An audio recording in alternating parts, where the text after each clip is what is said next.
শেরপুর-৩ আসনের জামায়াতে ইসলামীর বৈধ প্রার্থী নুরুজ্জামান বাদল মারা যাওয়ায় গণপ্রতিনিধিত্ব আদেশ অনুযায়ী উক্ত আসনের সংসদ নির্বাচন স্থগিত করা হয়েছে। বুধবার ৪ ফেব্রুয়ারি নির্বাচন কমিশন সচিবালয়ের সিনিয়র সচিব আক্তার আহমেদ এ তথ্য জানিয়েছেন।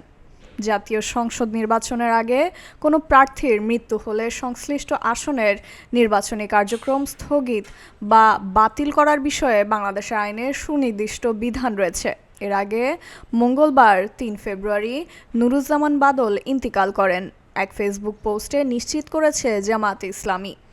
ওই পোস্টে বলা হয়, বাংলাদেশ জামায়াতে ইসলামী শেরপুর জেলা শাখার সেক্রেটারি ও শেরপুর-৩ সংসদীয় আসনে জামাত মনোনীত সংসদ সদস্য প্রার্থী নুরুজ্জামান বাদল মঙ্গলবার দিবাগত রাত ৩টার দিকে কিডনিজনিত রোগে হাসপাতালে ভর্তি অবস্থায় ইন্তেকাল করেছেন।